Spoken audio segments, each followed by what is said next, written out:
It's madness out here, baby. It is March Madness out here, folks. We got the Packers off season. We got March Madness, folks. Let's head to the intro.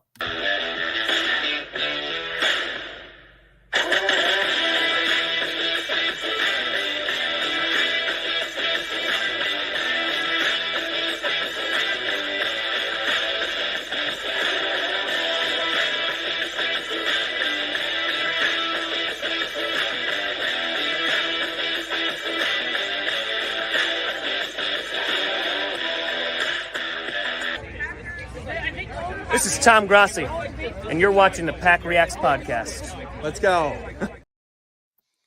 Welcome to PackReacts, ladies and gentlemen. I'm your host, Jeremy Hadler, along with our other host, Mike Arvonio. Folks, we got March Madness going on here. We are live streaming it tonight. We were going to have our special guest come on. Unfortunately, he was sick, so he wasn't able to come on tonight. And it was also better, too, because the fire alarm went off my building earlier, and that would have made it a whole lot worse of a mess. So thank goodness Johnny was not on for that time being there. Yeah, shout out to Johnny.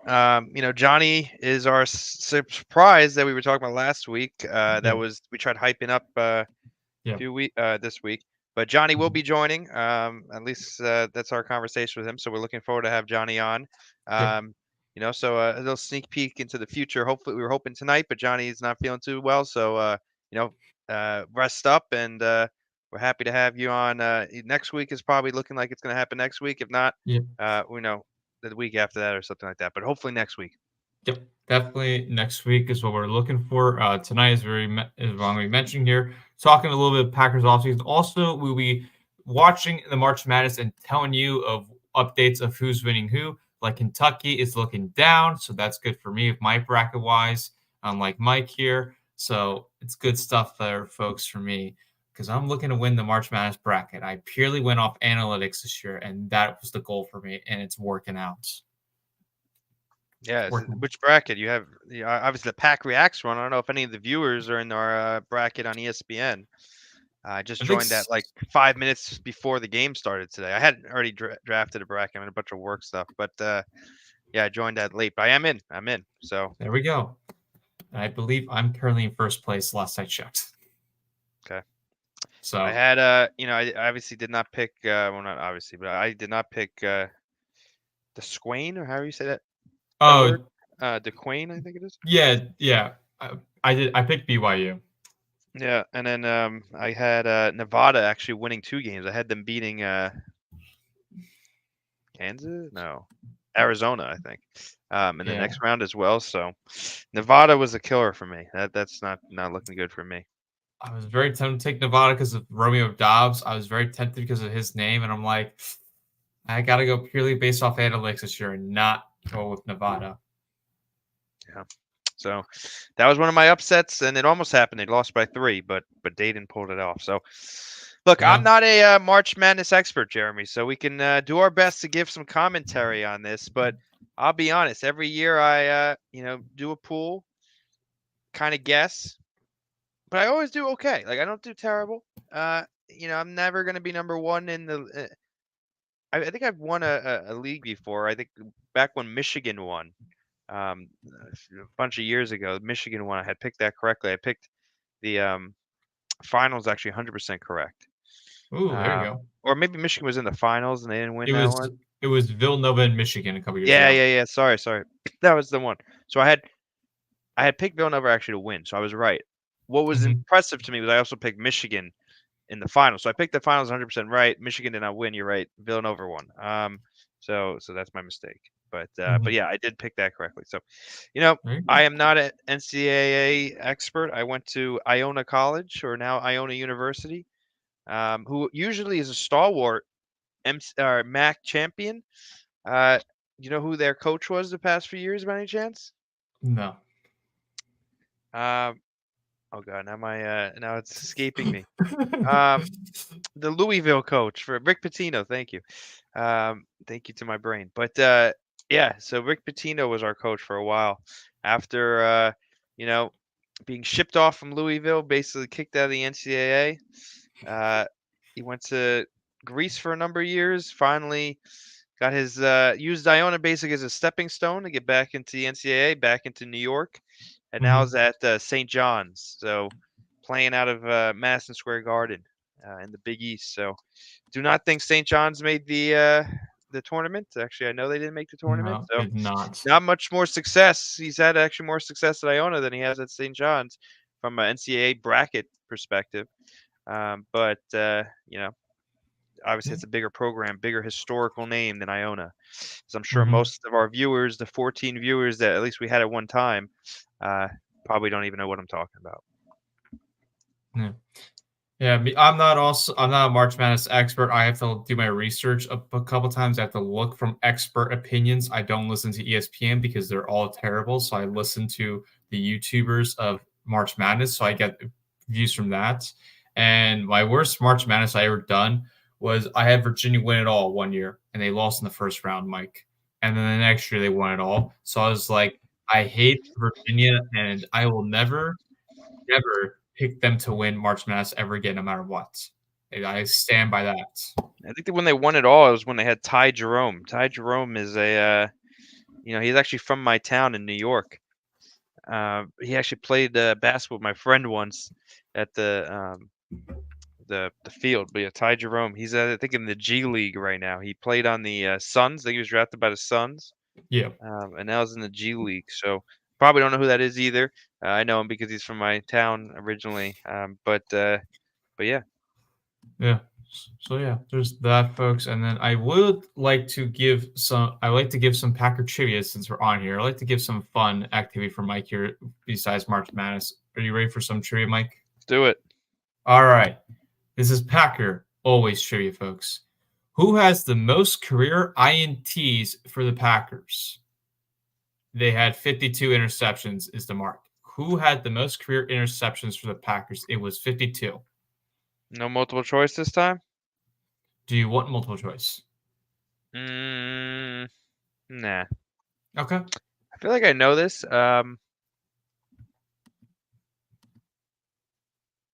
It's definitely not anybody recently. No. I think it's Ray Rhodes. Is that correct? No. It's right here. This person just commented, Bobby Dillon. Bobby Dillon, my bad. We got Well, AJ Dillon back. we did. Yeah. Well, that's part of today's show. But let's see. So what's the Packers interception lead? It's 52 with Bobby Dillon. That's the last I checked. On StatMuse, the next person is Wow, Wood. I was way off. Yeah. Isn't there a guy named? I think I was way off there. Yeah. Wait. Wood is second. Adderley is third. Woodson's fourth, and then I'm way off. Sorry. Yeah. He was our coach. He was a cornerback though. That was correct. I was right on that, but he was never played for the Packers. He was the coach. Wow. Sorry guys. Don't. It's good that Johnny's not on here to hear that. Wow. No, Bobby Dillon. Okay, I got you. I think that's who I was thinking of. I just messed up the name. I knew he was a long time ago, so I got that right. Bobby Dillon. Yeah, definitely wasn't gonna get the name. No, Bill was right on that. Before my time. Before your time too, Jeremy. Did you know that? I did know that. You did know that. How'd you know it? Because I have a book of Packers trivia, and I know these where these questions coming from? Well, this one I looked up, but like I look at, how like you get a media guide, like how they always hand it out at games, or like you go buy one. I look through the stats every year to look at it, and I looked through and I found that. Okay. All right. Well, do you want to talk about AJ Dillon while we're at it? So we're on the Dillons. Yeah. AJ Dillon. AJ Dillon. Let's pull up his contract because I don't know if you remember. We had this conversation quite a bit about AJ Dillon, what made sense, and we both were on the do not bring AJ Dillon train back.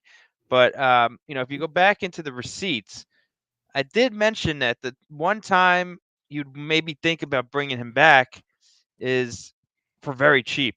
I also said I don't really know what AJ Dillon does if he leaves Green Bay. He just got married to a girl that is historically from Green Bay. He's having a kid, or I think had a kid already. They just built a house in Green Bay. So like everything I saw about AJ Dillon, he's kind of like stuck in Green Bay. Like where is he going to go other than Green Bay? So what I had said back then is kind of use that against him. Again, not trying to be mean, but we don't really need A.J. Dillon back. So since we didn't have, we lost Yep. Aaron Jones, unfortunately, it didn't make Mhm. sense not to lose A.J. Dillon at that point because there would be no turnover. It would be complete turnover at the position. You have, Josh Jacobs, but it's good to have somebody returning. So I think this is a win-win deal for AJ because he doesn't have to move in Yeah. this instance, but really for the Packers because only 1.3 million is going to go against the cap this year, Jeremy. It's a 4-year deal, but it's not really a 4-year deal. It's really a No. 1-year prove-it deal. He can earn another 1.3 in I think roster bonuses and incentives. Yeah. Only gets $167,500 signing bonus. I mean, effectively, what this was, Jeremy, is exactly what I thought it was. The Packers probably said, "We don't need you back, AJ. Like, just going to be honest with you. If you want to come back, we can make something work, but you're not going to like the numbers." And I think that's what happened. I'm sure. It says he had outside interest from several teams, including the Cowboys and the Colts. Yeah. So he probably did take less money. Probably because he wanted to be in the Wisconsin area. I just got to think that it was not a business decision; it was a family life decision. So I respect that from AJ. I really do. I do think he's a good guy. Yep. Um, I've heard some things about AJ from people that went to school with him at Boston College. Just kind of how he, I guess he was dating this girl's roommate that I know. And apparently they had less than stellar things to say about him. But he seems happy where he is now, Yeah. and he's obviously making decisions that are best for what he believes is best for his family in terms of where they're going to live, and he wants to be in the Green Bay area. So I respect that, uh, and yeah, I think it's a win-win. Definitely a win from the Packers side. It's basically to the point to where if he doesn't make the team, you just cut him. If he's not one of your best running backs. Yeah. Um, but there's only upside here. If he plays well, he knows he has to perform. He knows the Packers don't really need him at this point, So the leverage is in the Packers' court, not in AJ Dillon's court. What do you think? So, I mean, it's a proven deal, as you mentioned, the 4-year, which it's the first thing I've ever heard of like how his contract detail is. But like initially, he could be cut in training camp, though, Mike. He could be cut like that, and they move on from him. Like this is literally a proven deal. Of, like if he doesn't pan out in training camp, they can get rid of him. So really, it's like a proven deal, but it's like low risk, high reward. That's what I'm seeing out of AJ Dillon for this contract. So you're not really missing much what he would do outside of football. I mean, you already mentioned he's got a family too. He's doing the Twitch still on he's doing Twitch gaming, all that. So I mean, I was shocked when we brought him back because I was like, you let Aaron Jones go, but you bring AJ Dillon back because we thought the reverse here, Mike. Of we thought Aaron Jones would come back, but AJ Dillon didn't. Fortunately, that AJ Dillon's back. So I mean, I will say it's beneficial, but I will not be surprised of us drafting a running back on day 2 in draft. Oh yeah, no, the Packers need to change it up at running back. I mean, they kind of already did with Josh Jacobs. But here's what happened, right? You said we didn't think that AJ Dillon and Aaron Jones. Nice, what a 3 there. Sorry, Kentucky is down by 2 now. But we didn't think that. We thought AJ Dillon was the guy to let walk from a football perspective, and Aaron Jones the guy to keep. What happened though was this was not a football decision on anybody's part. This was not a career to win decision. It was a Mhm. personal decision. Oh man, nice steal. But it was a personal decision in all aspects, completely personal in all aspects. What happened was, from a business perspective, the Packers wanted to pay Aaron Jones the deal he got in Minnesota. Right, that's what they viewed him as being worth in the market. Aaron Jones probably got offended by that. This is not the first time they've asked him to take a pay cut. Yeah. They've never really fully recognized him for the production he's put on the field. Problem with a running back is your time to get paid is that first contract. It's maybe the second contract. Aaron Jones right now is probably on his third contract. That's not the Yeah. time to get paid as a running back. It's the time to No. get paid as another player, maybe an offensive lineman or quarterback. But as a running back, your first and second contract is the That's time it. to get paid. Yep. so Aaron Jones kind of was too much of a nice guy early on in his career. Yeah. Probably should have stuck up for himself a little bit more. Now he's saying, well, I put in the time, like this is my time to get paid. And unfortunately, it doesn't really work like that for a running back. Yeah. So I think he got offended, like, like when am I ever going to see this? If I don't get it in this contract, when am I ever going to get it? And he's right to think that. But the thing is no other team is willing to pay for it. So he basically just said, Packers, I feel like you're not doing right by me, so I'm going to leave and then basically take the same deal at a team in Minnesota to Ooh, get back at huge you. three-pointer. Huge Yeah, I three-pointer. saw Big that. pointer. Yeah. I think you're a little bit behind. Uh-huh. Yeah. And the guy was Continue. falling back too. But anyway, that's what happened with Aaron Jones. AJ Dillon, the exact opposite. The Packers didn't really want him. They were basically said, "You want to stay here?" Oh, was that the Oakland 3-pointer you just saw? Or maybe I'm behind. Oakland just made a 3-pointer. Yeah, like 2 seconds ago. Yeah. Okay. So we're at about the same time. So anyway, that's what happened. On the AJ Dillon side, he's basically like, no, I don't want to leave Green Bay. I don't want to leave Green Bay. And I'm like, yeah, well, you can leave. It's okay. We're good. And then he's like, no, I don't want to leave Green Bay. He's like, okay, well, you could come back, but it's not going to be at a high number. And he had to take it. So, if what happened with AJ Dillon happened with Aaron Jones, I think we would have been in a much better position. We would have picked Aaron Jones over him.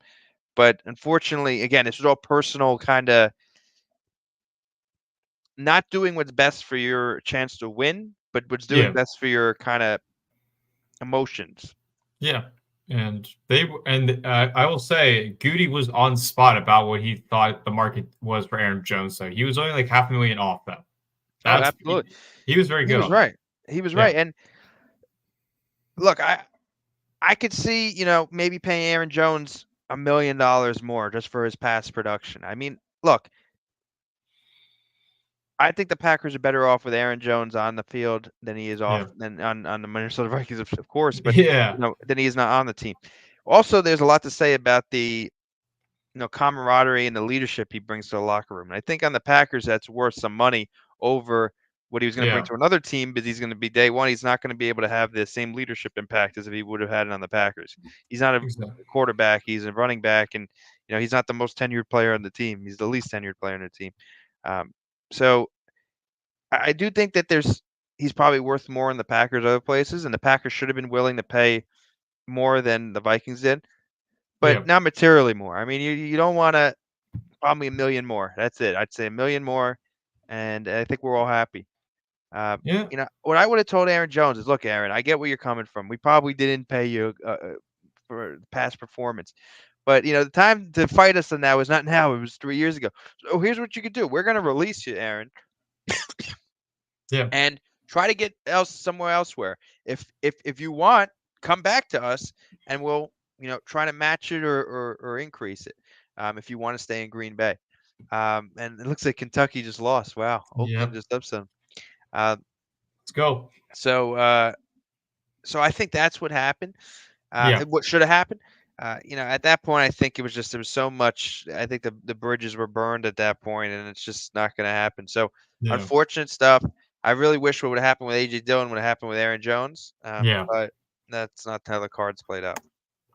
Yeah, that's how it played out. But ultimately, we did get better at the running back position purely. But as a leadership standpoint, I don't know, because we have no idea what Josh Jacobs brings to the table for leadership. Obviously, Aaron Jones' leadership impacted this team more. So I think we did lose a bit of leadership-wise. But overall, as a player, we got younger and better, I will say, as a whole team, though. What we do know, though, for sure, that 2020 draft, outside of obviously Jordan Love, which obviously the jury's still out on Jordan Love, but we're looking good. We're on the up and up. That 2020 draft was exactly what we thought it was. AJ Dillon, reach, and look, he's back on the team, but at minimum deal, no one really wanted him, so total reach. Josiah DeGuara, we were like, what the hell is this, right? Right. Kamal Martin, where is he? John Runyon Jr. on the Giants. Jake Hansen, where is he? Simon Stepniak, where is he? Vernon Scott, Jonathan Garvin. That whole draft, you got Jordan Love out of. Yeah. I mean, obviously, that could be the biggest draft pick since Aaron Rodgers. So don't get me wrong, that draft class could look amazing if that works out. But assuming AJ Dillon is probably a one and done this year, and maybe even in training camp and done, if he doesn't really step it up. Yeah, that draft was a disaster class from Goody, and we thought it at the same time. We were like, yeah, this draft was not it. I mean, obviously it wasn't. Jordan Love could, that's a lottery pick, Yeah. and you might have hit the jackpot there, but the rest of them, that was not a good day at the office. It was not a good day at the office for Goody. It was not. It just truly wasn't that. And you rarely see that at Goody because Goody usually balls up and he gets it. He usually gets the nail in the coffin in drafts, like especially in like the later rounds. Like if you look at like last year, for example, Mike, what the heck did the Packers do? They got out and they got talent at each position they addressed that they were going for, except safety, obviously. But they made use out of corners in the 6th round, the 5th round, the 4th round, 3rd, with tight ends. Like it was good with Goody. That kind of like rebound for that 2020 draft because most of those picks in the 2020 or in last year's draft were good for the time being right now. But in 2020, almost all of them were terrible except Jordan Love. And AJ Dillon's still on the fence there a little bit. But most likely it's going to be a lower fence though. But what's scary though, Jeremy? Now I pulled up. Well, let's see the next draft, right? Not much better. If anything, maybe worse. 2021 draft. Eric Stokes, cornerback. Obviously, jury's still out, but he keeps getting hurt. Never really was great when he was on the field. Josh Myers, has kept the job at center, but probably more as a formality than you want him out there. Plus, they passed on what's his name, the Chiefs guy. The name's escaping me. Creed Humphrey. Was, thank you. They passed on him when he was picked the next pick, so that was clearly a mistake.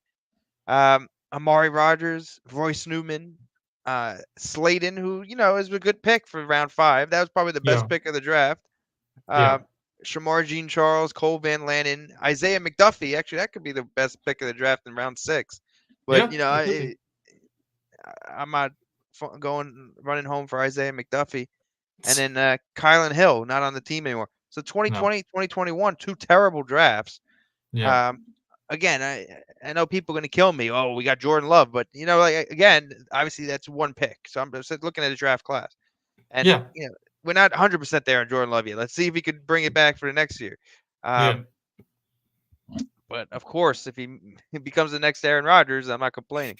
2022 NFL draft pack. We got Watson that one there. Jury's still out on that one too, but let's keep going. So Quay Walker, I like the pick, although a lot of people aren't on the same page as me. I like the pick.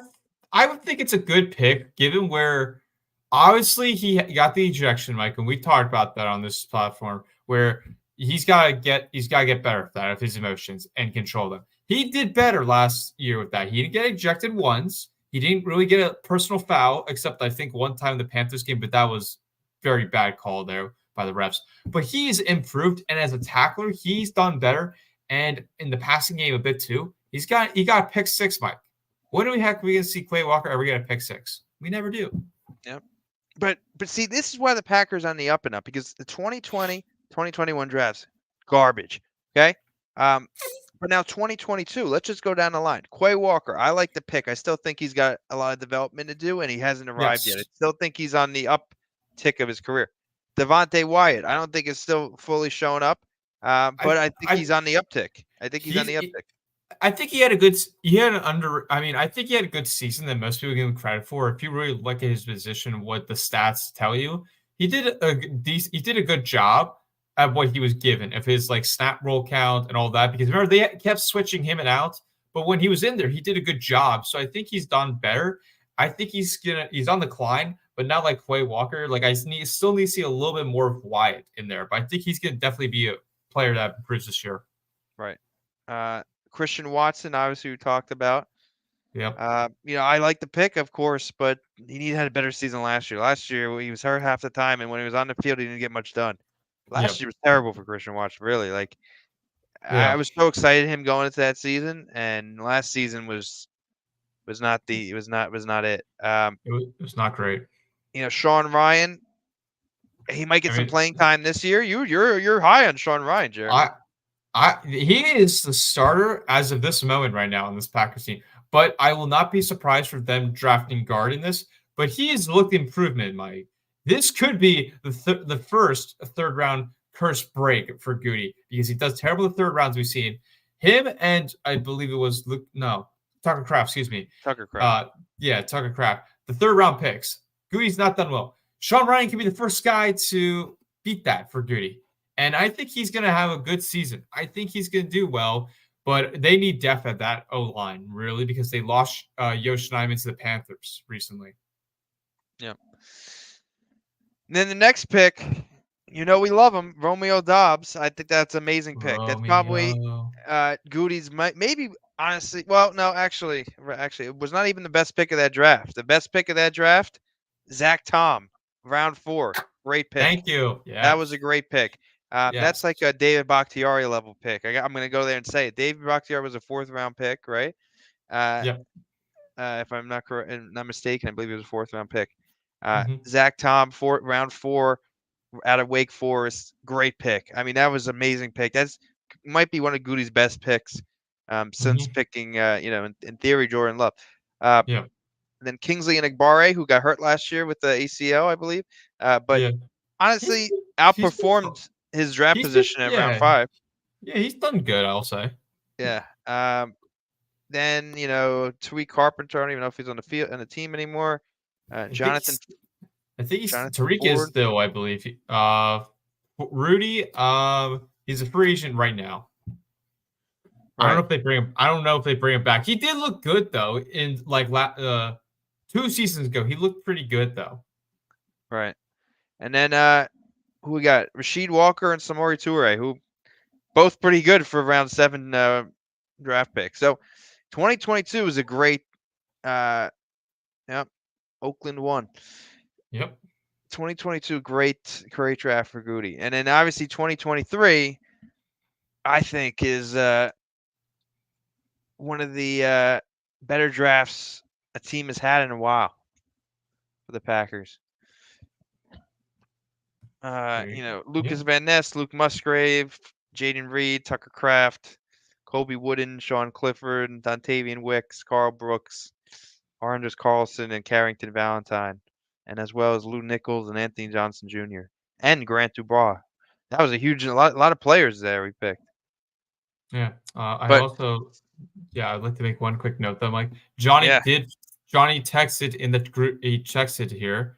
He was sad about his Wildcats though, and his next comments, to be fair, 2020 and 2021 both COVID drafts, and a lot of teams had bad drafts.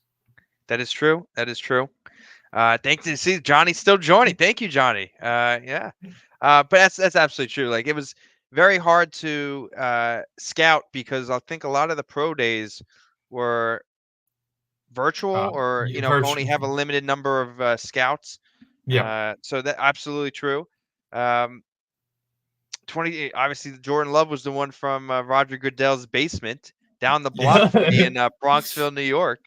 But yeah, so that's definitely a good point. So great impact there. So what about you, Jeremy? Anything else? I will still say that the past 2 drafts have been pretty good for Goody. Like, he's definitely improved, as Johnny mentioned. There are a lot of teams that have bad drafts. However, he did what was best of it. Like, he got Jordan Love out of that. That's all we can ask for. And the one thing that Goody has said, I remember him saying, I think it was this past offseason, he said, Ron Wolf told him one time when he was the GM, he's like, if you can bat 300 in the draft, you're good. That means you get 3 guys, 3 good players in a draft. That's good. Especially in baseball, you're an amazing player. That's what you need to do, because most of the time, Mike, the 6th rounders, the 7th rounders, the 5th rounders, 4th rounders, maybe. But like most of the time, those picks are terrible. They're not great and all that. But when you have it like the 1st round, you're supposed to be, that's expectation level. 2nd round, you're supposed to be a solid, all right guy. 3rd round, you just make it. That's the borderline average. 4th round, you really hope that could be a gem. So the way you go about it as like a GM, you try to get 3 players, bat 300 in the draft, you're going to do fine. And Goody has done good on that. I will say he's been close to 280. That's what I would say for him. He's been solid here and there. Obviously, the 2 past drafts were not the last two drafts. 2020 and 2021 weren't that great. But when you look at it from his resume as a whole, from 2018 he's came in, Mike, to now, he's done a fantastic job in drafting prospects and developing too. Sorry, just making sure you're not coming in. Echoing. I think it's my internet, but I think it sounds like you're okay on the stream. Yeah. But yeah, no, I totally agree. Batting 300. If you could get 3 guys a draft, that's a win in the long run. I totally agree with you. If you could get more than that, that's a home run. And it seems like that 2022 draft was a home run. 2023 probably a home run. But for some reason, the 3rd round has been absolute wasteland for the Packers, where they cannot get anything. They cannot. And it's been tough. Hopefully Tucker Kraft and sorry, who was the other 3rd round pick that we were talking? Oh, Sean Ryan. Sean Ryan. Yep, Sean Ryan. Break that mold. Sean Ryan, I'm not as high as on him as you are, Jeremy. I know he's probably the starter right now, but I definitely think you got to draft at the guard position.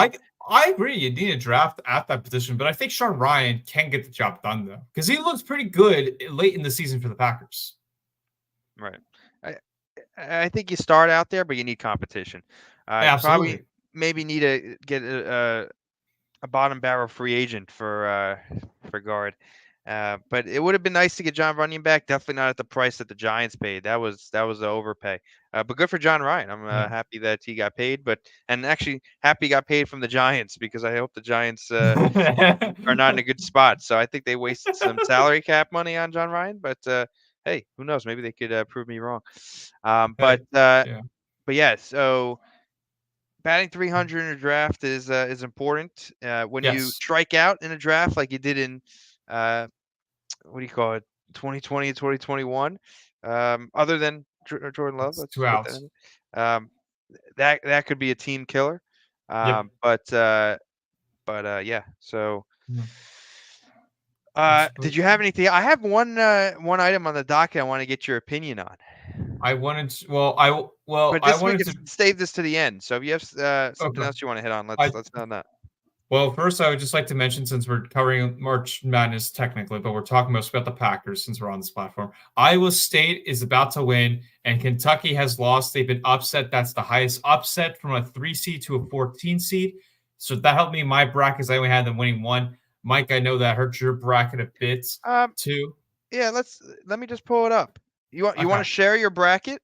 Yeah, I'll share my bracket. This is a March Madness stream, but we're a Packers podcast. So we got to talk about the Packers.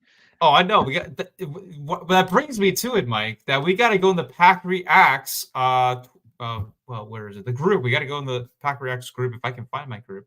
Yeah, that's fine. We got to pull that up. Let me pull up my draft. My bracket. Not that anyone cares, but I'm going to do it anyway. Okay. If I find my bracket, the heck. Okay. Well, I will stop sharing my screen for 1 second here and find my bracket. I don't know what the heck happened. Well, let me do it first, and you go. All right, you do first, Mike. All right, let me get on both screens, both platforms here. This is for you, March Madness fans. We're here. All right, so not great so far. I had Kentucky going pretty far, but I had them losing to Marquette. Hey, look, I got to represent Wisconsin, even though I'm not from Wisconsin, but I am a Wisconsin fan outside of, by Wisconsin, I don't mean the college. I mean like the sports in the state outside of baseball. I'm a Yankees fan, but who's my number 2 fan? Packers. No, the Brewers. Oh, sorry, Brewers. Yeah. And hockey. You can't even be a Wisconsin fan in hockey. There's no such thing. I'm not being a Minnesota. Well, technically, you could be the Predators because the minor league team for the hockey team plays in Milwaukee, so you could be a Predators fan like my cousins are.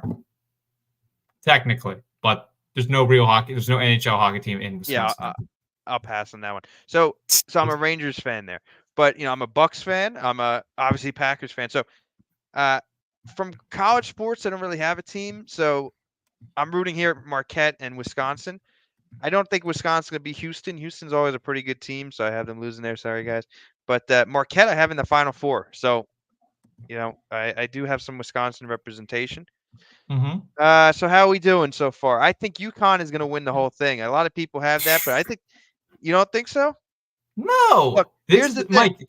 Mike, you gotta know here. 1 seeds in March Madness do not win usually.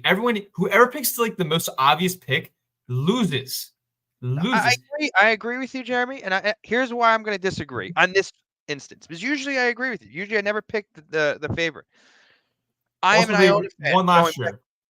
They also yeah, won last year. I get it. So I'm an Iona fan, right? Okay. And last year we played UConn in round 1, Yeah. and UConn was I think a nine seed or They were. the, They were something like that. no, they couldn't be 9 because I mean we were 8. That's definitely not the case. They were probably like 6 or 7. I don't know. You have to look back at last year. I'm not. Okay. I don't care enough to look.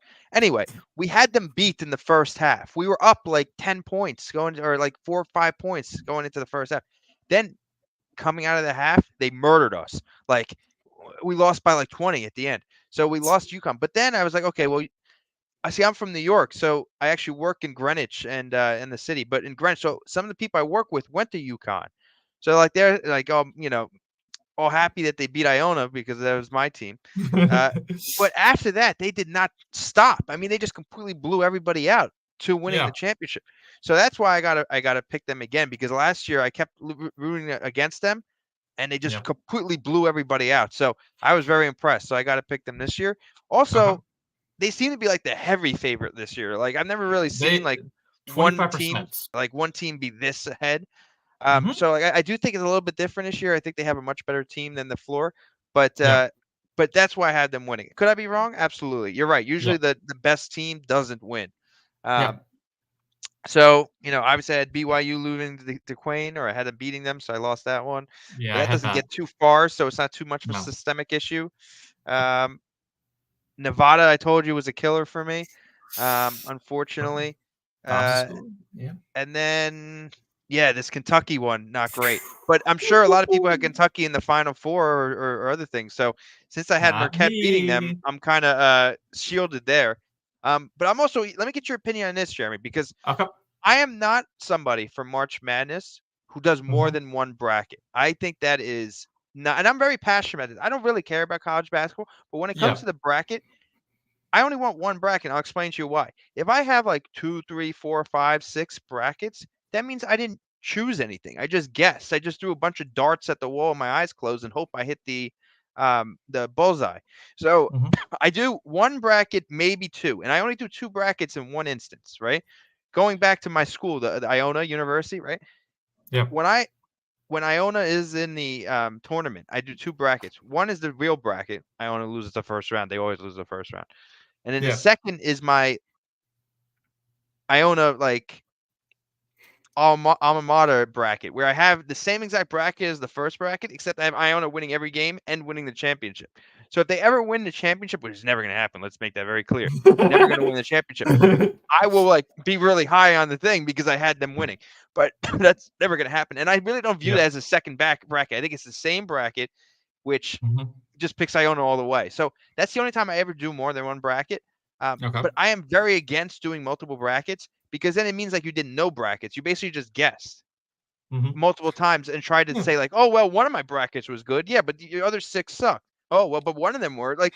I could sit here and create like an algorithm that gives me like 5,000 brackets, and one of them is going to bound to be good, right? So like that's why I only do one. What's your opinion on that? I see your situation. I raise your situation. I compare that to fantasy football. I only do one fantasy football league. I don't do any other ones because, like you mentioned, Mike, I could be drafting so many times and I could lose track of like who's playing who. I ruin against different teams and all that, and just makes a whole like jumbo mess. So for that reason, I only do one because I stand with it. I stick to my gut and I choose one. Now you could do it too. I will understand, like you, Mike, if you want to do a second bracket and just make it for fun silliness of like, oh, I'm going to choose this team because of mascot. I like their mascot. I can understand that part. But if you're trying to be like accurate and good, you need one bracket. That really, you get one shot. I feel like that should be it. But that's me. I No, think I agree. one bracket should be the rule. But a lot of people do 2 brackets, especially in the one I'm in, a big one right now. There's a bunch of people doing 2 brackets. I'm only doing one because I stick to my gut. I either go high, go low, go even. That's me. So 2 things. I Yes. have multiple brackets at work, and they're not multiple. They're the same bracket. They're just in different That's pools. that That's that's the that's same fine. thing. That's the Yeah, same thing for me. that's fine. As long as you you could have unlimited pools, like you just want to be in different pools, but it's got to be the Yeah, same picks. You know what I mean? So whatever you exactly. picked in the first one has to be in each one. That's totally fine. There's I also agree. another thing we're doing at work with this run your pool thing. This is the website I'm on. Yeah, let me go Yep. back. So it's like it's not a bracket. It's like here we go. Let me open it up. You pick basically teams, right? Yep. And by where they win in the rounds, they get different points assigned to them. So like Yep. if I go to the standings, right, the leaderboard, I think I'm 4 right now. But There you go. anybody who picked Kentucky, right, like this guy right here, he's pretty screwed because one of his high teams that could have gone far and you get points by round. Let me see if we can see the point. Have you ever seen this before? No, I've never seen that before, Mike. So it's an interesting thing. It's pretty cool. Hmm. Pool info, I think it's pool rules. Let's show it. So you get the seed plus points, actually, right? So if you pick a number 1, you only get 1 plus these numbers, right? But a Yeah. 1 should hopefully get you down to like, down here, right? So you'll get 16. But if you pick like a 15, like if you would have picked Oakland, that would have been huge because you get 14 plus 0. 14 plus 0. When if you pick 1, you get 13 points there, right? If you would have picked Hmm. Oakland compared to picking a 1 seed. Yeah. But I doubt anyone even picked Oakland. Let's see. If somebody did, that's big for them. Let's Hmm. see. Oakland. Oh, wow. This guy did. Good for him. Wow. So 3 people picked it. So but this guy's lost a lot. He probably was picking all the low people. Um, anyway, number 2, that's a big one. So, Yeah. yeah. So I don't know. I think it's pretty interesting. What about you? You want to take over? Show Yeah, your. I'll share my analytic bracket from what I. Oh wait, I think it's this one. Let me try. I think it should be this one. Let me see. It might be. Oh, it's the other one. Hold on. Let me stop sharing and share the other one. So yeah, this is the one. All right, let me share my screen. That's not it. Present. Share screen. And bada bing, bada boom. All right. So No, I don't think you're on the Twitter.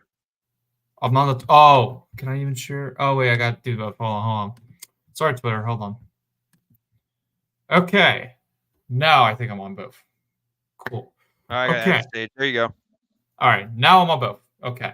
So currently, I'm doing pretty well. I've only had 2 picks wrong. I had the BYU game wrong.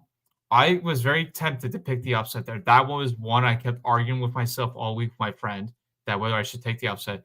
Other one was I lost to Kentucky just now because of Oakland. But the good thing for me though with Kentucky is I had them only winning 1 round. I had them only winning 1 game, so that favors me a lot because given like the brackets, a lot of people took Kentucky far, like Mike did. And I was going against the public because I was like, go against the public is what one of my strategies was this year. So for me, I have let's see, Arizona winning my brackets, and I'm Really? Yes, Arizona, I feel like never does that well. They go far once in a while, but I trust them this year. And then I'm representing Wisconsin basketball with Marquette in my finals. Me too. We got both. There we go, Jeremy. And then I got UConn in my Final Four, representing the East, and I got Tennessee in also my Final Four. What about Wisconsin? Where are they going? Like actual Wisconsin? With actual Wisconsin, I have them losing to Duke. Okay. I think I have them losing to Houston, so I have them in the Elite 8. So I have them being Duke. Yeah. So far, my day has gone pretty good. Like this obviously was one annoying one because they could have easily won that. This one is like it makes it a lot easier because this game is gonna be huge for me because I have Texas Tech gets to the Sweet 16 here. So that's gonna be a very huge game for me, which is starting now. So that's a very huge game. This is also a particular upset, but I took Washington State still. I still like their odds over Drake, so I'm still trusting them. But overall, my day has been pretty fantastic, Mike. I've only had 2 losses, and that's pretty good. Really only 1 loss because the Kentucky thing in some aspects was a win. Exactly. Like Tennessee is in my Final Four, and look at this. St. Peter's from last year made the upset, losing by 20 right now. This is good stuff for me because I have them up to my Final Four here. Because one of my goals literally is just to get the entire 1 quadrant side right of like, can I predict everything right? But yeah, I feel like I have a pretty good shot to win.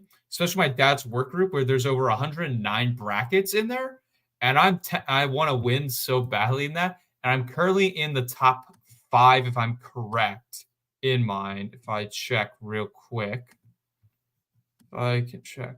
Yeah, I'm in like the top 5 pretty much. Now I go off like obviously you have the points there, but I'm going off the max because that's how I always look at it. Is like what's the max amount you can get, and when I do that, I'm pretty high up in 6th place. If I can get up there, I have a good shot. I have a pretty good shot at that. So that's the particular one I'm really looking forward to.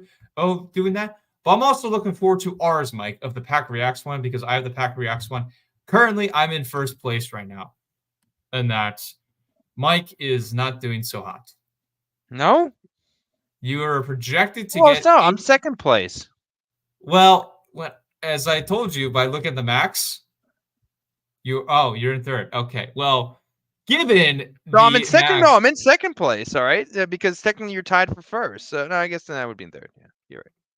Yeah. So surprisingly, in our PackReacts one, Mike, a lot of people have their max way down already. Yeah. That's very shocking. I thought a lot of people would have. I was shocked by that. But Mike, you have a shot to try and beat me almost. Yeah, I see. We have John's girlfriend's dad in the league. I think he watches our shows. Well, hi, Mr. Klein. Thanks for joining the what do you call it? The bracket challenge here. Which one is he? G Klein, I believe. I mean, that's her last name, so I think it's. Okay. Yeah, because he likes Gotcha. our posts sometimes. So hi, Mr. Klein. Gotcha. Then I don't know anybody else personally. Are these your friends, or do you know? I got this one's from college. This one's my neighbor. We always go at each other. This one's my best friend Zach, who's a Browns fan. Surprisingly, like before the Kentucky game, his mom, his dad, and me are all my dad's work group simulation or that bracket group. He watches college basketball every year. He watches it and like he takes off work because he's a March Madness guy. His mom was undefeated, had a perfect bracket until Kentucky lost, and that completely ruined her bracket a bit. Wow. Yeah, I mean, picking Oakland there, I didn't even know they were college. Honestly, I know the Oakland Raiders, or sorry, not Oakland Raiders, the Las Vegas Raiders. But yeah, that's the first I've heard of that team. I've never seen them in the tournament. I've never seen them either. No, so, yeah, that's a big upset. I honestly did not pick many upsets. I didn't either. I mean, I took it. The Sweet 16 was where I take my upsets. That's where I did not. First round, I didn't pick many upsets. I got the Oregon game right. Yeah, I got that right too. Yep. I'm taking more of my upsets deeper. When we get to deeper in the tournament, that's where my upsets are going to happen in because I have Houston losing in my bracket a little earlier than I think some people like. I have Marquette. I have Duke over Houston. Yeah, so I have Creighton beating Houston. See, I would like Creighton, but I don't trust. Sorry, is Creighton sorry, I have Marquette coming from the Houston one, right? So I have Marquette beating Houston. Yeah. Sorry, Creighton's in the bottom right. Yeah, I have Creighton in the finals actually. Ooh, I was very tempted to, and then I watched this morning. I was watching their game today. I was like, oh boy, it didn't look great for like the first 20 minutes of the game because it was terrible. Like kept going back and forth, so slow, and I was like, that's how I felt about my team Arizona this afternoon. And I was watching for at least 20 minutes, and it was tied. I was like, I swear, if they lose today, I am never doing a March Madness bracket. And they won, so thank goodness for that. I didn't have to retire from that. Yeah, the Nevada one is frustrating. They only lost by 3, and they were up. They were up by too, 10 at one point. They were up by frustrating. 10. I honestly did not see that game, but when I saw it, Kevin, who works for me, he what do you call it? He goes to me, he goes, "Oh, Nevada's up big." And I go, "Okay, great." And I kind of just focused on my job after that. I didn't really pay attention to it. Then I'm leaving work and I look at my phone and I go, "They lost?" It's like, damn it. I did. Well, actually, Mike, it wasn't by 10. It was by 22 points to be more specific. I just realized that now. Sorry, what? How many? 22. 22 they were up? Yeah. Oh my God. How did they come back? Was it like a buzzer beater? No, it was like the last minute. It was like going back and forth last minute. I think Dayton was up by 1. Then Nevada sunk the 3 in, And then Dayton kept scoring like the entire time. Nevada was struggling for a decent portion in the And they second were up half. 22 points. Yeah. Let's see here. That's crazy. Let's see this, Mike. Let's see. Yeah, like look at this. They're outscored from that time being, but they did not have a good. Oh, never mind. Um, You're not 24 sharing to screen. 4 run. 24 to 4 run, Mike. That's Wow. ridiculous. He rates a 7. Oh, maybe okay. I thought it was 22. 17-point deficit. Yeah, 17. Yeah, yeah. Still, That's Mike. what I was expecting, something around there. I mean, it's still pretty high, but right now, St. Peter's coming. They won the MAC this year. They're down 20 to Tennessee. I That got game looks like that's Tennessee. not going to be close. Yeah, I mean, I got my. Is this that might be the? Is that the That's last the only game? game going on right now. Is it the last game today? No, so it's Texas Tech And North Drake, Carolina State. I like. Oh, and then we have we have Kansas. a lot of games at 10 o'clock at night. I like that. You know, like I'm gonna probably stay up tonight, just watch some basketball. Mhm. That sounds good to me. I kind of like games on at 10 o'clock. It's like, I'm you know, not a you like fan of him. what? I'm not a fan of him, Mike. No, you know, Especially from the East Coast side, I'm not a fan. I prefer it to be at 9 o'clock. That's what I prefer because I do not feel like watching like something I want to watch like badly at 10 o'clock at night because I'm gonna be half asleep during the middle of the game. I don't care that much. You know, see that's the thing. If this was a Packers Okay. game at 10 o'clock at night, I agree. That's way too late, right? Yeah. But you know, it's kind of like good background stuff, right? Like Yeah.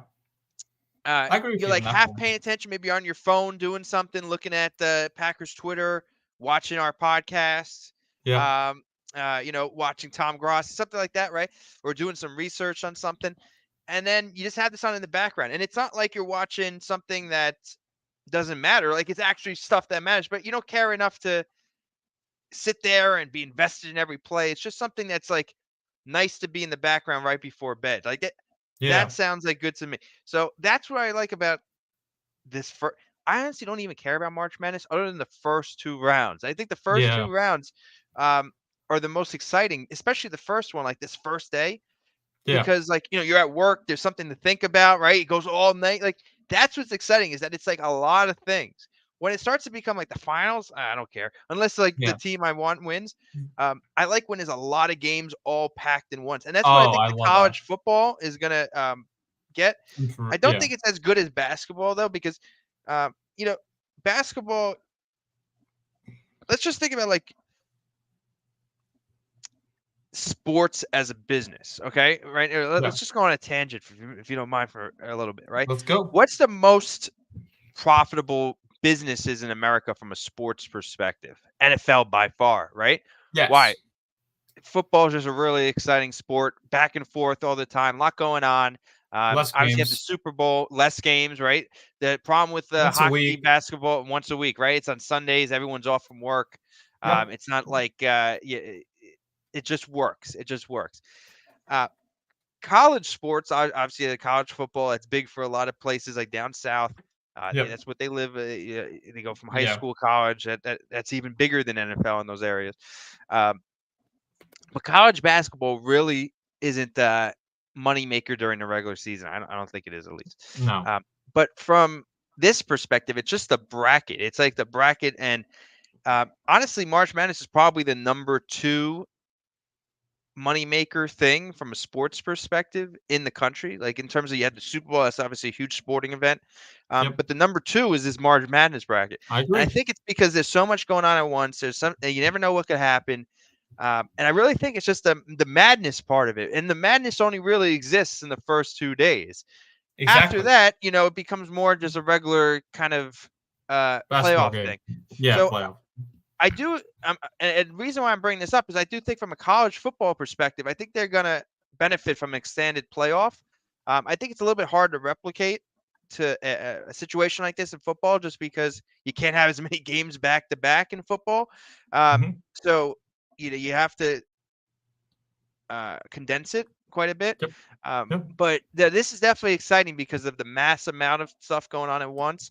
And I don't know if you know this, but if your conference wins, the way that like the TV credits and all the economics of this Yeah. work is if your conference wins, a game, they get a certain number of credits assigned to them, Mhm. and then at the end of the bracket, they take the total shareable TV revenue divided by the credits, and each credit's worth a certain dollar amount, and then that's allocated to all the conferences evenly amongst the teams. So even if you're the team that keeps winning, it doesn't matter. You only get the same amount as all the other teams in your conference. So, and the Yep. reason I bring this up is like the Iona is in the MAC, which is the St. Peter's team. And St. Peter's, I don't know if you remember this, but I think 2 years ago went on a run where, or maybe it was last year, where they won like 3 or 4 games actually. Doesn't seem like they're going to win any game this year, No. but they went on a run. They won a few games, and that must have been very lucrative for the teams in the MAC when they've never really won any games. So that was a big win for Iona and the other teams in the MAC, as Yeah. well as St. Peter's. But you don't get any extra because you're the team winning. It's just the conference Exactly. gets it, and then it's evenly distributed across the teams in the conference. So yeah, interesting I def- stuff. I definitely agree. Definitely agree on that. I mean, definitely brings more publicity too to those teams. I mean, and like the college basketball, pretty much if you win your tournament, you're guaranteed a spot in March Madness. That's pretty much how it goes. So like how like Wisconsin, for example, they almost won the Big Ten tournament. Like they upset Purdue, the number one seed in the tournament. Then they lost in the finals to Illinois. They were so close to being a higher seed though, and they played JMU tomorrow. Illinois, they played today. So if Wisconsin would have won, they would have been playing who Illinois was playing today. That's how the difference makes it because that's how it guarantees you a spot. Then the rest, like there's a bit of differences, like over the years, especially like the first four in, like how you always see like the first couple games, like are like 2 games like before, like obviously like two, like last night we had a game for technically the NIT, but like they pretty much whoever wins it gets in like the final spot to plays like a seed and all that. Like there have been teams over the years that are just like, no, we don't want any part of it. Like UNC, I remember was one year, like some good basketball schools too, Mike. They just did not want to be a part of that and have the opportunity almost like to get into March Madness and all that. Yeah. One thing I wanted to say, I think you brought up like the first four. That's what you were bringing up Yep. about the games last. I don't get that. And maybe you can fill me in. Yeah. I don't get why. I really don't like that. Like the first four. I don't think it makes any logical sense. No. If it was for like the 17 and 16 seeds, sorry, 16 and 15 16 and seeds. 15. Yep. Okay, that makes sense, right? Because I'm playing in to get those seeds, and well, sorry, Well, there's they four do that. games, right? There's four There's games. no, there's 2 games, but it goes the first four in, which is 2v2 on that. Then there's the last four in, which those are the 4 teams that just missed it. So the first four, they play each other, which is 2 games. They just play each other. Winners of that, either you can be at 16 seed, which they have that, I believe, through, I think it was for UNC, or like they do that once in a while. But then there's other times where those do a 10 versus 7. And that's just like kind of weird. Like the winner of like the first four in will be a 10 seed versus 7 seed, which is just kind of weird to me. I'd rather, like you mentioned, Mike, I'd rather do a 15, 16 to be more fair. That's what I would like Yeah. out of that.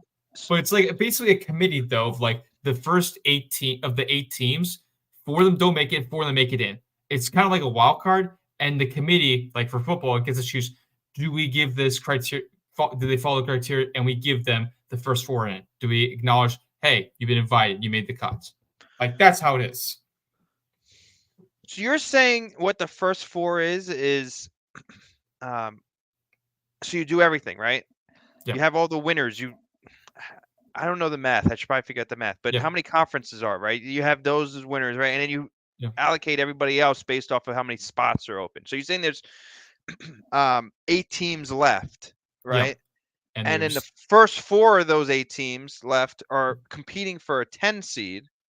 and a 16, I believe. It's 2. They compete for 2 spots in March Madness. Just out of those 8 teams, 2 teams get to make it in from all that. I thought there's only 2 Because wild card games. yeah, There's only 4 2 wild card games. No, it's 2 wild card games because the last 4 they face each other. They don't make it in. They just don't. The first 4 they compete. That's how it goes. Knowing First anyone, 4. yeah, Right. So one of them is for a 10 seed, one of them is for a 16 seed. Is that correct? yeah, Yeah, it's somewhere along those lines of someone gets a 10 seed and a 16 seed, if I'm correct. I think that's the one.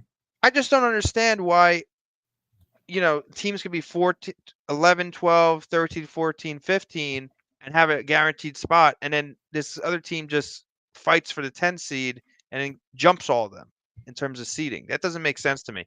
I mean, maybe somebody could explain it, but I just don't like that aspect of it. Yeah, it's kind of going back to college football, where if we know, well, I don't know if you watch college football, Mike, but FSU, they were supposed to they didn't get in because of the quarterback, but the committee didn't give it to them because everyone knew it was going to be a blowout if they made it in. They knew if it they made it to the Final Four, it was going to be a blowout, and easily Georgia or someone else gets in. They knew that, so they chose Alabama to get in because of that. If FSU had their quarterback, boom, they would have a shot, but they didn't. And because of that, they go based off ratings a little bit, I feel like, in the committee. That's how I feel like that's part of it, because obviously, the team-wise, I get that, but I do think ratings play a factor in their decision-making, and I feel like that's a little unfair. I get it from a business perspective, but this is not business. It's like journalists, Mike, that are voting to see who is the MVP in football. When we look at Aaron Rodgers when he won the MVP, there was one voter who refused to do Aaron Rodgers, vote for him whatsoever, because he was from Chicago and refused that. Well, no, it was more of a COVID vaccine thing. Oh, okay. Well, Chicago. Yeah. Well, still. Speaking of which, sorry, can we go back to the Packers for a little bit? Go right ahead. Aaron Rodgers, VP candidate 2024. This man tries to go Jeopardy. VP. RFK, Aaron Rodgers. RFK, Aaron Rodgers. Hey, Jeremy, I do not want to go political right now, but would you vote for RFK, Aaron Rodgers ticket? Maybe. I would. Can I go a little bit of a rant here? Go a little. We're not going to get too political. No, we're not going to get too political. But look, this country gives you two options.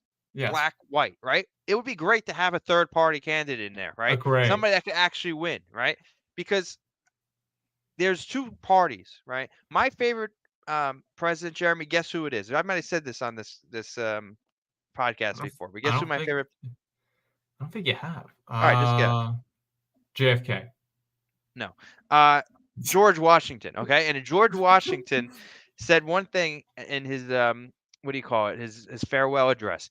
He goes, if there's one thing I can have for this country, I don't know the exact word, sorry, but he did say, do not have a two-party system. Have some parity in your parties. If you have a two-party system, the country will not be controlled by the people anymore. It will be controlled by the elites of the party.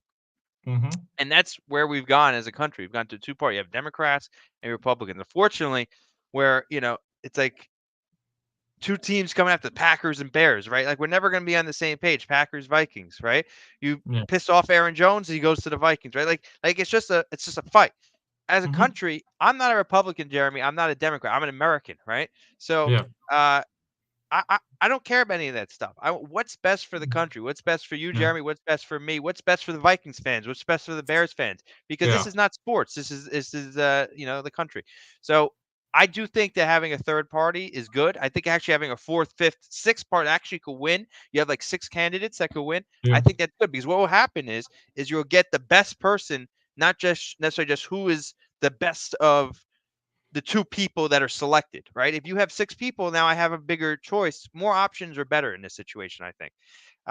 So if we do have a third candidate with Aaron Rodgers as VP, I think, that'd be good, because there'll be a lot of people that know Aaron Rodgers. Obviously, he's a very Wisconsin. He wins Wisconsin, that's for sure. Yeah, he's a well-known figure. I think Aaron Rodgers is a really smart guy. I really do. I mean, he's a little bit, gone off the deep end a few times, but he's a really smart guy, and I do think he has people's best interests in heart. I do think.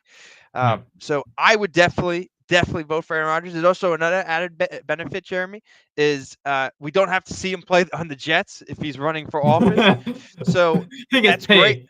Hey, look, if Aaron Rodgers can't be the quarterback for the Packers, I would love him to be vice president. Really, seriously. Like, I'm all in on this idea. Sign me up. If Aaron Rodgers actually runs, like, I am gonna get a shirt. Aaron Rodgers. I don't even care about RFK. Give him the President. the president, whatever. I just want Aaron Rodgers as vice president or president, either one. But I would love that. That would be great. And I am all in. Like, I'm seriously. I'm making my endorsement right now. Aaron Rodgers 2024. I don't care about Biden. I don't care about Trump. Aaron Rodgers 2024. Like, what do we need to do to actually make this happen? Like, is this happening? Like, this was. It's not gonna happen. It's a joke. But he could actually run for it. I think but he's not going to. But RFK running is happening. I mean, I think that's happening. Like, I don't think he's gonna actually get any votes, but he's gonna run. Like, I don't think he'll be a VP. I think he'll be an advisor. Like, that's what happened with the Jets owner. He was an advisor to Donald Trump. That's what I can see of Aaron Rodgers. I agree, but the thing is, can he do both? Can you be a quarterback? No, there's no way. Cabinet? There's no way you could do it. Like, remember, he was considering doing Jeopardy. That's, I guess, like, you can do that in the offseason, but you're not going to be able to run for presidential office and be a quarterback at the same time in the NFL. Agree. That's what I'm saying. So if he runs, like, he actually could have an issue with being a quarterback this year because, like, he would have to quit. Right. But the thing is, you're saying the cabinet situation. So that would only if RFK wins, which is unlikely, right? So that would never even happen anyway. But you're saying if RFK wins, then maybe he leaves a job in the NFL to be in the cabinet, which could be possible. But I think for Aaron Rodgers actually running, it puts his name in the hat. As you saw with Trump, like, you don't necessarily need to have prior political experience to run for office. You just need kind of the notoriety and the media storm behind you to win. I mean, you already saw, like, all right, this, I'm not even gonna get into this, but like, Aaron Rodgers' name gets named after that, and CNN did a hit piece on him the next day.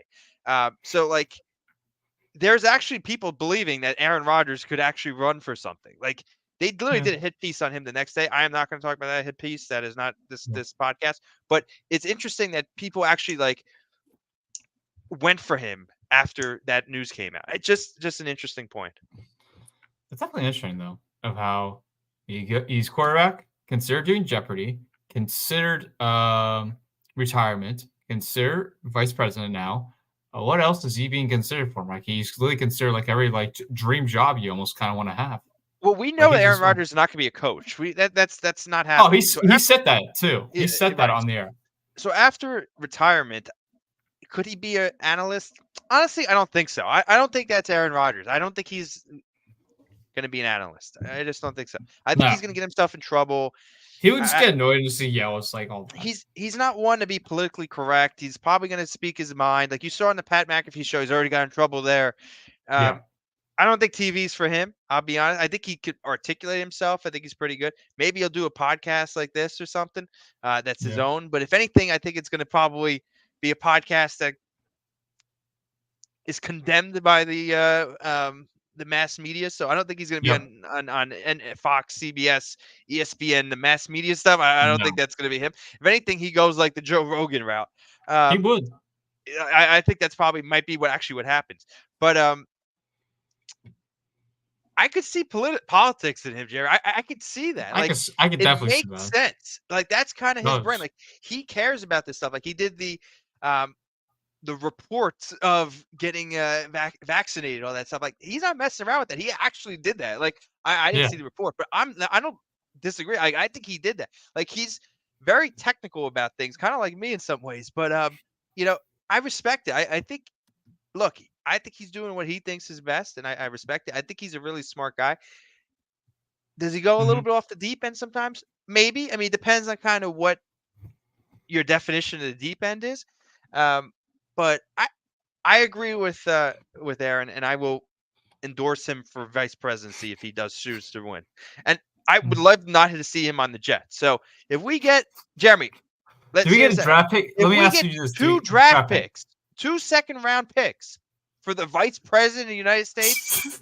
Brian Gutekunst signed me up for that. You get 2 second-round draft picks for the vice president of the United States. Better than Kamala Harris, that's for sure. What could you get for Kamala Harris? Not 2 second-round draft picks. I mean, that would be the trade of the century. 2 second-round draft picks for the vice president of the United States. Well, Mike, just if he somehow, let's just say this, if he somehow goes by vice president, this would make him almost the second Packer to ever become who is in political office, because Gerald Ford, the former president, almost became a Packer. He almost became a Packer because he played football back in the day, and it was down to 2 teams, the Lions and the Packers. He was about to become a Packer. Wow. So you're telling me Gerald Ford played a Ford? Gerald field? Ford. But that probably it wasn't. Well, Ford that field part. at Well, time, that, right. No. That's It was because probably the place next door that got knocked down, like the- that baseball field, right? I don't know about that, but it was the Henry Ford. That's what they're named after the field. But like he almost considered playing for the Lions or the Packers. Well, yeah. Also, the owners of the Lions are the Ford family, right? Yeah, I think so. Mm. So yeah, there's that. But yeah, sign me up for Aaron Rodgers running for vice president. I do not want to see him take the field for the Jets again after the 4 plays, which I saw in person. That is like the best case scenario for me, Jeremy. Okay, to see Aaron Rodgers play for the Jets for 4 plays, all of which I was there for, right? And then him not play for the Jets anymore and become the vice president of the United States. Sign me up. Back on our team. Yeah. All right. Like this account, I'm just warning everybody right now. This account is becoming the Aaron Rodgers vice president Stan account if he actually does run. For Twitter only on that. That's what I'll say. It's for Twitter for Mike's. Well, end, we will obviously. start every podcast with my my pitch for why he should become vice president. Yeah. I mean, think about it. It's a window too, Jeremy, right? Look, people, again, I don't want to get political, but people don't want Trump for certain reasons, right? Joe Biden's probably way too old to be president, okay? No matter what you say, if you agree with the policies or not, he's hard to even kind of walk at this point. So neither one, really, I think anyone is loving the option. Yeah. Right? Walk in Aaron Rodgers. Sign me up. I don't even care about RFK. I know nothing about RFK, okay? I know nothing about him. Aaron Rodgers on the ticket, sign me up. He's related to JFK. In theory. No, RFK is related to JFK. He is, right? That's some girl that I went to high school with was actually dating a Kennedy for a while. I don't think they're dating anymore, but yeah, I have no idea who RFK is, honestly. I do not know any of his policies. Aaron Rodgers on the ticket, sign me up. Okay. All right. Now back to some March Madness here, folks. Back to March Madness here. Updates on the scoreboard here. We got Tennessee is completely blowing out St. Peter's. Yeah, wow. Mac. 46-17. Kansas is up now 5-2 with 2 minutes into the game. Washington State University is up by 2 on Drake, and Texas Tech is up by 2 on NC State. I need a Texas Tech win to help me out in this bracket here, folks. Agree. I have Texas Tech, and I have Drake going pretty far. I don't. I have Washington State well, technically not upset, but a lot of people picking the upset for Drake. Yeah, I have Drake going, winning. So yeah, go Drake. I was gonna make a Drake joke, but I can't think of any. Yeah. So yeah, there's that. And then Mike, I did want to get your opinion on, because we talked about this player when we were talking about Packer players we want to bring back. Packers re-signed Eric Wilson. Yes, that's the guy who made the big play in the championship game, right? Yes. Yeah. So thank you, Eric, for coming back. That was a huge play. Seriously, he might have been the MVP of that game if we won. Could have been the MVP of the season. I mean, that was a big play. So definitely from a special team ability, great to have him back. Linebacker, obviously, we lost Devondre Campbell, who was spitting bars on Twitter this week. I was trying to get him to answer my question. He didn't answer our question, but hey, good for Dre. Honestly, good for Dre. I respect it. You know, speak your mind, tell the people what you think. And you know, it seemed like he was. Look, I'm sure there was some personal aspects he wanted to get things out that he felt slighted on. But he also didn't seem like he was coming from a bitter spot. It seemed like he was almost just trying to explain to the fans kind of where his head was at, which I respect. I respect it. Yeah. Now you got to be careful though, because the NFL is a position. Sorry. Yeah, they're very I can't think of the word. Like very rule. Right. It's like a club kind of, right? And if you kind of break the unspoken rules of don't do all this. It's spiral of silence is what I like to say. Yeah, That's what I I mean. agree. You know, it's kind of like a fraternity. Like, oh, don't talk about Yeah. this, right? And there's nothing stopping you from talking about it. But if you do, like, you could get blacklisted. So you got to be Yeah. careful. If you get blacklisted, like Colin Kaepernick or certain people, like that's it. Your whole career's done.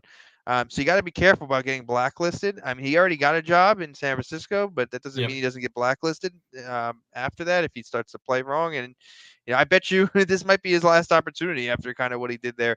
Again, I respect it, but I'm sure people in the league don't respect it. But here's the thing. This is what is great about Twitter. What's great about things. Jeremy, let's be honest. You and me are just a bunch of kids in the basement, right? Yeah. Uh, I love Tom, but Tom was just a guy in his basement. He would be the first one to say he's just a guy in the basement, right? Yep. We're super happy to have our guests on, right? And we love to have our guests on. And we've said if you're watching, if you're just a guy in your basement, that's what you feel. We'd love to have you on. Like what's great about the internet is it allows people in their basement or anything. That's not a derogatory term. Like that's a great term. What it means is you're democratizing the media. Before, what was happening is you had the elites in the media had a lot of money that were getting their opinions out. Well, what about the common guy? You, me, Tom, other people, right? The internet has allowed people to get their voices out. And, maybe we get 0 viewers. That's fine. I don't care. But maybe somebody stumbles upon us is like, hey, wait, these guys actually know what they're talking about. I want to listen to them. That's like, it's just organic, right? Yeah. I can't get on TV. You can't get on TV. We don't have the No. money to have a station and all that stuff. But No. on the internet, that's what You we have can get. So, yes. so that's great stuff. And what was my point there? What were we talking about to begin with? I just went on a tangent. I don't remember what we were talking about. Yeah, we were talking about Devondre Campbell. Then you were Oh, talking about how Devondre Campbell. Tom's. Yes. Yeah. Right. So if you look at it, NFL players' perspective, right? Yes. The team has all this money. They have PR. They have the NFL PR team on them, right? Yes. All this stuff makes sure politically correct. Like you got to Yep. do all this stuff. We got the brand. We got the shield. Blah blah blah. Right. But what about the players? What about the people behind the what do you call it? The helmet that are putting their lives on the rift. They're spending their time and their efforts and their passion into this game day in, day out. I want to hear what they want to think too, but not just what the NFL's telling them to say, right? And like the regular, I want to hear what they truly believe. Because if you hear what somebody truly believes, we're all more efficient. If you tell me, Jeremy, Mike, you suck. I don't want to work with you anymore, right? I might not like that, but at least we know, okay, well, we can't work together anymore, right? Yeah. So you shouldn't be sugarcoating what you say to people because it's just inefficient. It wastes time. I think in the NFL, that's kind of what they want. They want kind of a stigma of, like everything's great here, everything's rosy, right? And that might not be the case. So I kind of love hearing the true thoughts that Devondre had. Whether or not you agree, disagree, it doesn't really matter because that's what he believes and he was there. So I respect it. I like hearing it. I just hope he doesn't get retaliated against. I do think he's going to get retaliated against. That's the thing, right? There's Yeah. really no way to quantify getting blacklists. I bet you this is Devondre Campbell's last opportunity if he keeps doing stuff like this. And I hate to say it because I love it. I want to hear it. I'm not against him saying this stuff, although I do think the people in power are against that. And because he's going out and doing it publicly, they're not going to like that. And I bet you this is his last opportunity. Maybe wrong, but if he keeps doing this, I don't think they're going to take kindly to it. Yeah, definitely, Mike. All right. We'll get into another Packer topic, which I found very interesting. I saw this today. Packers had a contract agreed to with a veteran kicker before the deal fell through. They were interested in a veteran kicker. Where'd you see this? I didn't hear this one. Packers, I saw on Instagram today. It was 13 hours ago by Bill Huber. It's Bill Huber reported the Packers had serious interest in finding a veteran kicker and competing with Anders Carlson. They went as far as having a deal agreed with a veteran who has kicked for multiple years. Huber could not name him, but the player changed his mind and went elsewhere. You got to see what veteran kicker just got signed. Fine. But interesting stuff. Yeah, but another. But we forgot to get competition for Anders Carlson. Again, I'm not ready to cut him, but you need competition. He needs to be much better than he was last year. Otherwise, you need to move on. Exactly. Definitely. I think that's the case for him, and that's where it has to be. That's where it has to be. All right. Can I talk about my thing? What is your thing, Mike? Okay. Conspiracy theory time. Oh, jeez. So, yesterday I saw Aaron Nagler from Cheesehead TV was, I don't know if you Yeah, saw this, but I he was what on was his it? What Packers was? Daily. Yeah, I heard something, but I don't know what the. I did not get the total story because he was saying something about like the haters and all that. I had no idea what was Yes, going yes. on. So he was basically saying that 1265, obviously that's Lambeau Field's address. 1265 Lombardi, that people in there, he's been a Packers fan for a long time, and people just showed up, basically got power within the team, and now they're like out to get like Cheesehead TV. So he didn't say what it was, but this is where my conspiracy theory is. But this is not a crazy conspiracy theory. This is definitely the case, right? So he's clearly Conspiracy mad. theories. They're doing something to him, which means lawsuit. So basically, they probably Yeah. sent him a cease and desist order, right, from their lawyers. Any idea what it is?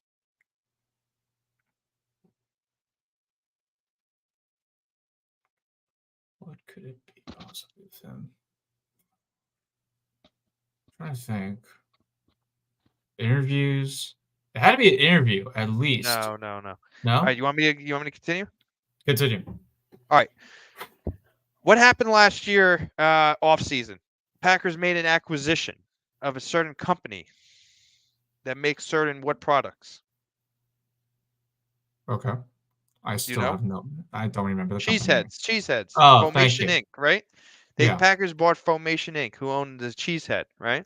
Yeah. So the Packers never owned the Cheesehead, right? Like that was just it was a private company, Foamation Inc. They created this foam hat in the thing of cheese, and it just really had nothing to do with the Packers, other than the fact that people started wearing it at Packers games. It was made in Wisconsin, and it became a Packers kind of lore kind of thing. But there's no Packers logo on it. It's just cheese, which is big in Wisconsin, in a hat, and it's became known over time as Packers fans, cheeseheads, right? Mhm. But the Packers organization had no ownership over Cheeseheads. Some guy created it, trademarked it, did everything. The Packers last year, however, went out and bought that company. So they spent a ton of money to buy this company, right? So the guy, I don't know if they bought 100% of it. I'm sure they probably did buy 100% of it. So the guy who owned it historically got all this money. He's probably going to go buy a beach house somewhere and profited off his idea of a cheesehead very handsomely. Anyway, now the Packers own all the intellectual property that this guy used to own, right? So now the Packers do own Cheesehead. So the Cheesehead terminology and everything actually now are associated with the Packers and the NFL. Yeah. Going back to Aaron Nagler and what was talked about yesterday, what is the company name? Cheesehead TV, right? TV. Right? Do they operate as a business? They do. They're actually now incorporated as Cheesehead TV. Do they sell things? Well, they operate with They the do sell Cheesehead things. logo, the picture of the Cheesehead on it, right? They Also, gotta they sell do this beer T-shirts. now, right? They sell And T-shirts too. yeah, but forget about the T-shirts. I think the beer may be the problem. Is it's Cheesehead TV on the beer, Oh, right? yeah. And the Packers have, because they're with the NFL, they have sponsors with Bud Light and the different beer sponsors. So you can't have, I don't think, an NFL logo on another beer product because of these exclusive contracts that they have. Yeah. So now that they have a picture or they have the word Cheesehead on it and the Packers have it trademarked, I think the NFL and the Packers are having an issue with the fact that they're operating and selling things under the name Cheesehead TV. I don't know. It's just a conspiracy. I don't have any specifics on it, but you could clearly see that they got served with some sort of cease and desist letter based Yeah. off of Aaron Nagler's comments yesterday. And the fact that he said he couldn't talk about it. He's definitely under orders from his lawyer not to talk about it. Yeah. So I'm just curious to see what comes out of that. Mhm. If they change the name, I mean, they might have to change the name. Definitely probably will have to change the logo. They might have to change the beer. I'm not too sure. I don't know exactly what's going to happen. But there's when there's smoke, there's fire. Something is going on there, Jeremy. That's definitely. I mean, when I'm looking at the Carry the G beer, all it has is the Wisconsin State, then has the flag Carry the G, the pinpoint, then has the football player cream owl, and then in this format, and then it has the logo of football, but then it has CHTV, Cheesehead TV as it normally is. It doesn't have the Packers logo on It that does though. say Cheesehead TV though. No, it doesn't have the Packers logo, but they would have No. got that would have really got shot down if they had the Packers Yeah. logo on it. But it does say Cheesehead on it. Yes. So that I think would be the problem with the beer, as it says cheese. I was looking to see if they had the picture of the cheese head on it, and they don't have that. So it's just written cheesehead. And I was looking at their trademarks. It's definitely the picture is definitely trademarked. Also, I think the term cheesehead is also um, trademarked. So I think there's probably a case. They might have to change the name, Jeremy. They might have to change the name because they send that letter basically as a not a friendly, but like do this, otherwise we're suing you kind of thing. Yeah. And I do not think Cheesehead TV is going to be the last in a lawsuit against the Packers in the NFL. And it probably, I mean, I guess what's your argument saying that? Well, we're using it in the aspect of like good faith because it's media. It's not a free venture. It's definitely a business. So you can't necessarily say it's good faith. Look, if we have the Cheesehead actually in our logo, right? The one I created, but we're not really operating a business here, Jeremy, right? Like No. we're talking online. Maybe we could make a few dollars on ad, which we're not. Yeah. We're not there yet, and we'll be very transparent if we make any money on this, Jeremy. Like, honestly, I'll post it. Like, I think if we ever make any money, we should be very transparent with the viewers what we're making because we're not doing this to make money. We're doing this to have fun, make new friends, right?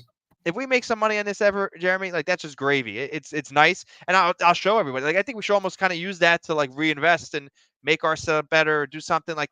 I don't want any profit here. Maybe you feel differently, but that's not what I'm looking for from this venture. Anyway, Cheesehead TV is clearly a profit-making business. Yes. Like, I mean, and rightfully so. That's really his job. Like, he needs to make money too. I have another job. Like, you're in school, but you're gonna have another job. This is never gonna be your full-time job, right?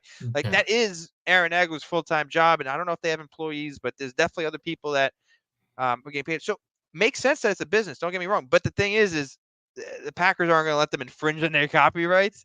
Yeah. And that might be the problem. Yeah. Think about it. Our new, I was looking up to say, hey, maybe I should reach out to the Packers general counsel. Basically, right? Like, hey, I'm a reporter, even though I'm not a reporter. What are we? Podcasters, right? Podcast. And I just wanted to get some information on this. Guess who the Packers general counsel is, though?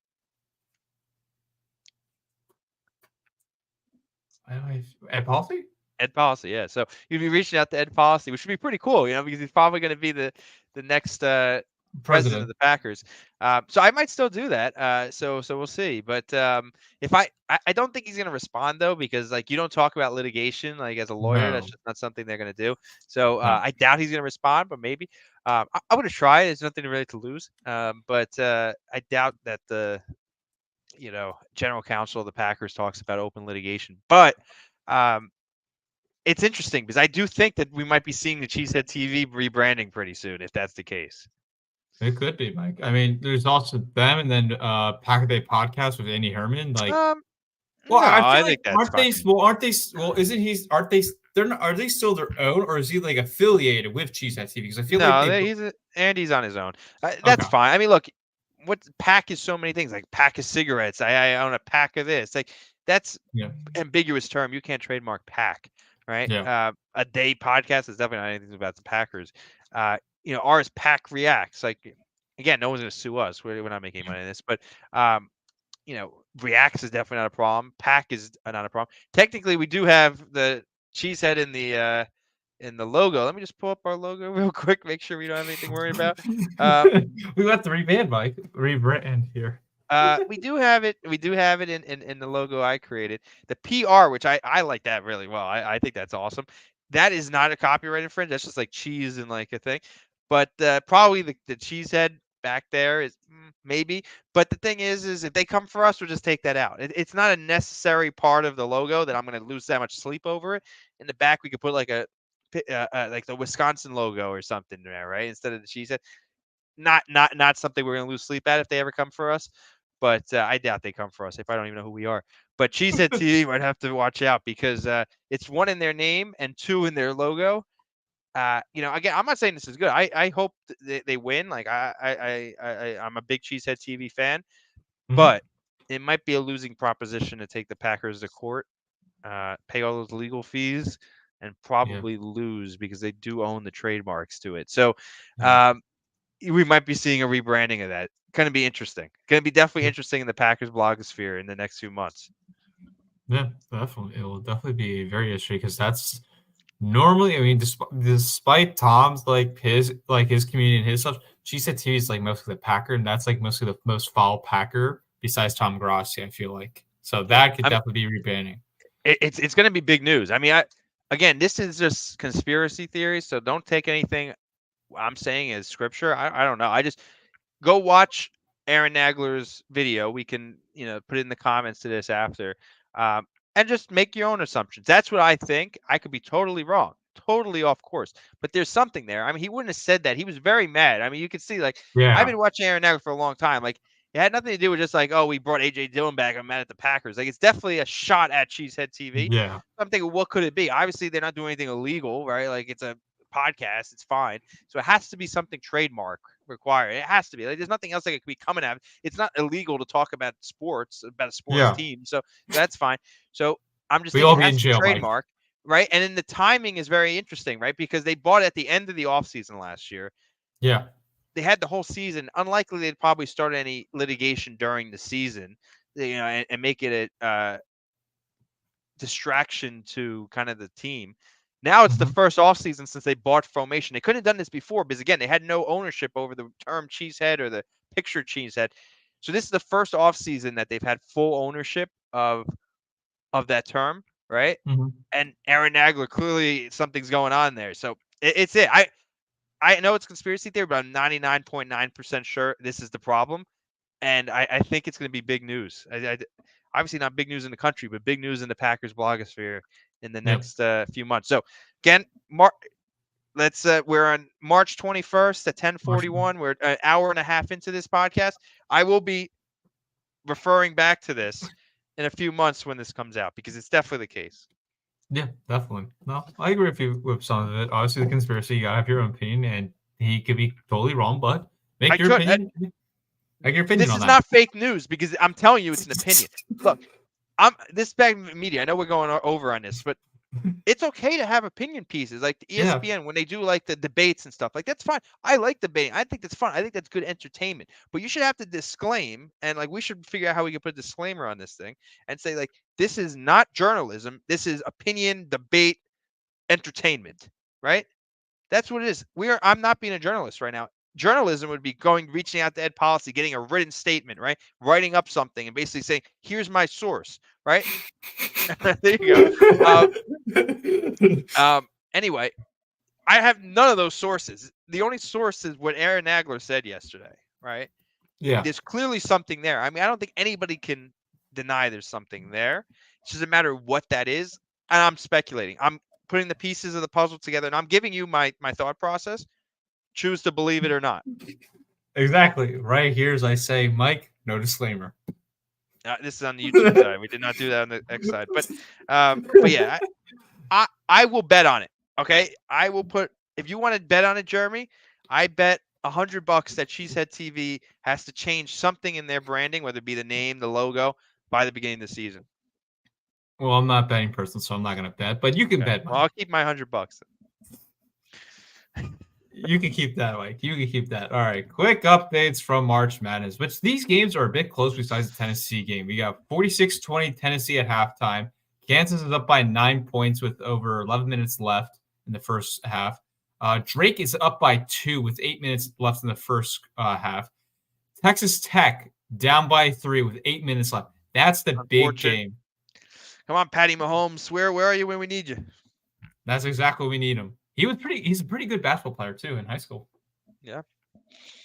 Patty Mahomes, come on. I have Texas Tech winning too, so I need them to win there. I need Drake to win. So, all right, Jeremy, we've been going long. So, disappointing that we didn't get Johnny on tonight, but great job, Jeremy. Again, sourced another great guest for the podcast. So, we're really excited to have Johnny on. Johnny was in the YouTube chat earlier, so thanks for joining, Johnny. But we're excited to have you on next week, and it should be a great conversation. We definitely want to get all the information on 30 and 30. We want to get all the information on the Super Bowl. I don't think Johnny has done a interview since all that stuff, if I remember correctly. I mean, obviously he's been on Tom's videos and probably show, but I don't think he's really done a show. So I'm real excited for this. I think it's going to be great. Yeah. And hopefully the viewers are very interested. I'm sad it didn't happen today, but it was better because what would have happened was we would have got on the show. Yeah. Jeremy's alarm would have went off, the fire alarm. Yeah, And my then, building I went mean, off. Johnny and I could have had a good conversation, but it would have been It would have been sad to miss terrible. Jeremy. Yeah. So I think it's better. Let's push it off. Let's everybody 100%.